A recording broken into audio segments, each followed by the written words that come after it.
Welcome to a world where the lines between truth and fiction are blurred. A world where a car's failure became more famous than its success. A world where one man's desperate attempt to save his struggling company led him down a path of danger and deception.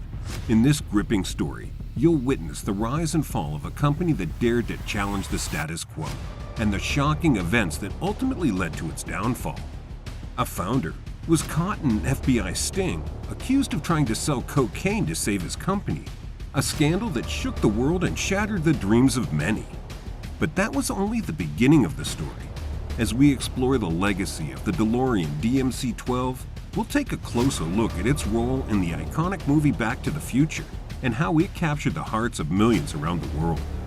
But what happened to the car after that? And with recent attempts to revive the company, the question on everybody's mind remains, will the car of the future once again grace our roads? Join us as we unravel the twists and turns of this incredible tale and uncover the shocking truth behind one of the most infamous failures in automotive history. Get ready for a ride you won't soon forget. This is the true story of the DMC-12. In the world of the auto industry, there were visionaries, and then there was a young man. A man with a determination that could move mountains, a charisma that could charm the pants off anyone, and a vision that would change the automotive industry forever. This man was John Z. DeLorean, the man who had it all, lost it all, and then tried to rise again. He was the mastermind behind the legendary DeLorean Motor Company and the star of today's story. DeLorean's journey to the top of the auto industry was paved with grit, hard work, and a passion for quality. He cut his teeth at Chrysler while still in college, learning the ropes and gaining valuable experience in the world of automotive engineering. From there, he honed his skills at Packard Motors and American Motor Company, becoming a respected engineer and a true talent in the field. But it was at General Motors where DeLorean really hit his stride. As the youngest head of Chevrolet, he was tasked with rolling out the Chevy Vega, a car that fell short in almost every category. But DeLorean, always the showman, spun a web of lies and deceit, claiming that the Vega could outperform any European car in handling and acceleration.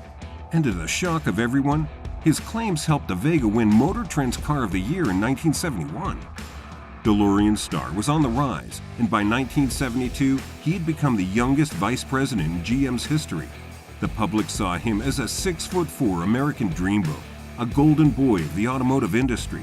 But DeLorean was not content with being just another executive at GM. He had a dream, a vision for a car that would be a true game changer, and he was determined to make it a reality. And so, with a fearless attitude and an unshakable belief in himself, DeLorean left GM to build his dream car, the DMC-12. In 1973, this visionary genius with no cash to his name assembled a team of superheroes to build the most revolutionary car in history. Colin Chapman, a founder of Lotus, was tasked with designing the chassis, while Giorgetto Giugiaro of Ital Design was responsible for the body. By 1976, DMC had a prototype of the car that was going to change the automotive industry forever. But that wasn't enough. To make his dream come true, DeLorean needed cash. So he came up with a plan. 4 gold-plated DMC-12s for $80,000 each. And you know what? They all exist. That's how badass this dude was. He made a gold car named after himself. But DeLorean didn't stop there. He wanted his car to be revolutionary. To make the doors lighter, they had to be designed in a way that only half the window rolled down.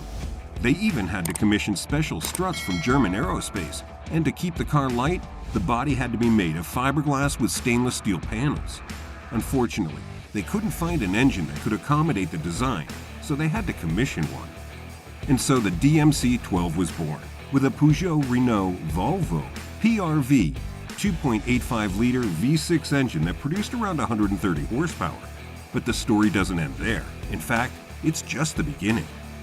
As the company began to take off, tragedy struck. DeLorean found everything going against him. A drug trafficking allegation that threatened to tarnish his reputation, a sluggish auto industry, and a car that was bleeding money with every passing day. But he was a fighter, and he refused to give up. He poured his heart and soul into the DeLorean DMC-12, a masterpiece of design, handling, and cutting-edge digital technology. And when the first cars rolled off the production line, he knew he had something special on his hands. Unfortunately, DeLorean had made some critical mistakes that would come back to haunt him. First, he had rolled out the car too soon, hoping to recoup his debts quickly. This move would prove to be his downfall. The car was also plagued with bugs that could have easily been fixed at a larger car company. The windshield embedded antenna was a flop, and the high-tech digital radio continuously scanned for stations. To make matters worse, the engine produced only 130 horsepower, all for just $7,000 more than a fully loaded Corvette, which could hit 60 miles an hour almost 2 seconds faster. Let's pause for a moment and take this in. The DeLorean DMC-12 was being sold for $25,000 in 1980s money, which is equivalent to a staggering $58,000 today. DeLorean had to face one obstacle after another, but he soldiered on, hoping that he could turn things around. He tried everything from slashing prices to launching aggressive marketing campaigns, but nothing seemed to work. In the early 80s, the DeLorean Motor Company was walking a tightrope between glory and demise. Just when they thought they had a lifeline, John DeLorean had other plans. The company had developed a twin-turbo version of the PRV engine, which had beaten a Ferrari and a Porsche in a speed test. All they needed was a little more capital to push the company over the edge. An opportunity arose when talk of a public offering at $12 a share could have brought in a whopping $120 million. But John DeLorean, the man who claimed to know best, had other ideas. He wanted a partnership with a bigger automotive company, and the public offering kept getting pushed aside. In late 1981, the company's cash flow started to suffer due to a combination of factors such as low demand, cost overruns, and unfavorable exchange rates. Things got even worse when sales remained at a disappointing 6,000 units, while the company had estimated a break-even point between 10,000 and 12,000 units. By January of 1982, production was curtailed to just 3 days a week due to financial struggles. Despite all this, John DeLorean still had a reputation to uphold, and he was just a phone call away from a lucrative payday if he had gone public. But he was searching for a way to get private capital instead. He waited, and there is where the DeLorean story began to take a strange turn. The year was 1982, and John DeLorean was on the brink of losing everything. His car company, the DeLorean Motor Company, was hemorrhaging cash and facing bankruptcy. But one day, he got a call that changed everything, an offer to invest in his company that would have saved it from ruin. The catch? The meeting was in an LAX hotel, and it was a trap. Unbeknownst to DeLorean, the FBI had set him up. They had planted more than 59 pounds of cocaine in his path, worth a staggering $6.5 million in 1982 money. And just as he was leaving the hotel, they pounced. They accused him of trying to finance a drug trafficking ring, using the proceeds to save his floundering company. DeLorean was desperate to get to his plane in Ireland, but fate was not on his side. As he boarded his flight, the British government suddenly closed his Irish plane, leaving him stranded. What followed was a media circus of epic proportions. The FBI's charges against DeLorean grew more and more outlandish by the day. Within 2 days, they accused him of trying to import heroin from Thailand. It was as if they were trying to bury him alive. Before I move forward, I have a few questions for you. What happens when a dream turns into a nightmare? When a company that was once a beacon of hope for a war-torn country collapses? That's exactly what happened to the DeLorean Motor Company. It was 1982, and the world was about to witness one of the most tragic twists in the history of the automotive industry. The DMC-12, which had once been hailed as the future of the automobile, had come crashing down. The company was bankrupt, and with it went 2,500 jobs and over $100 million in investments. The British government, which had backed the project, attempted to salvage the remnants of the manufacturing facility, but to no avail. The Dunmurry factory was closed, and the dream of a new era in Northern Ireland was shattered. The aftermath of the DeLorean Motor Company's downfall was devastating, with families torn apart and communities left reeling with the loss of jobs and investments. But amidst the chaos, there were glimmers of hope, as some attempted to salvage the usable remnants of the factory and keep the dream alive. In 1984, the jury found John DeLorean innocent and cried out that it was a clear case of entrapment. However, the damage had already been done. The public's perception of him and his company was tarnished beyond repair. After his acquittal, DeLorean was asked when he planned to return to the automotive industry.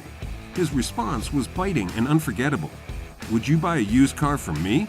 The DeLorean Motor Company was in shambles, and it seems like it was the end of the road for the iconic DMC-12.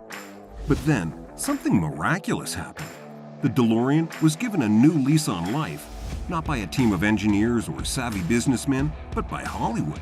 The silver screen immortalized the DMC-12, turning it into a time machine that would transport audiences on a wild ride through time and space. The DeLorean's appearance in the 1985 blockbuster hit Back to the Future changed everything. Suddenly, the car that had once been a never-rusty footnote in automotive history became a cultural icon. Kids watched in awe as Marty McFly and Doc Brown raced through time in this sleek, stainless steel DeLorean. It was a symbol of adventure and possibility, a car that could take you anywhere, even to the future. The DeLorean became more than just a car. It was a legend, a symbol of a bygone era of American ingenuity and ambition. It captured our imaginations and refused to let go. Even after the DeLorean Motor Company folded, the car continued to inspire a generation of film fans and car enthusiasts. Hey, the story's not over yet. In a dark and dusty warehouse, hidden away from the world, sat the remnants of a once great company. The DeLorean Motor Company had fallen from grace, its name tarnished by scandal and failure. But in July of 2007, a glimmer of hope shone through the shadows. DMC Texas had announced that they would be bringing back the legendary DeLorean, but in a limited capacity. With only 20 cars a year being produced, the company had to get creative. They took old chassis and breathed new life into them, outfitting the cars with mint-refurbished stainless steel panels. The result was a true time machine, built with 80% original parts.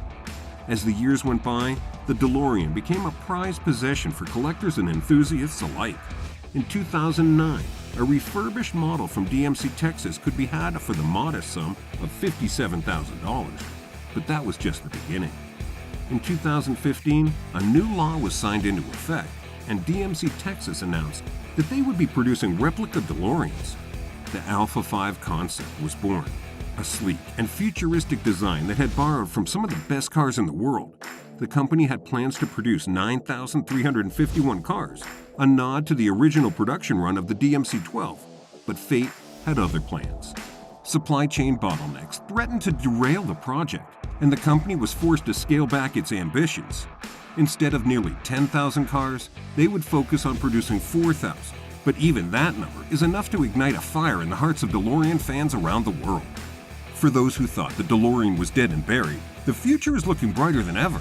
The legend of the DMC-12 is still alive, and with DMC Texas at the helm, it is ready to soar to new heights.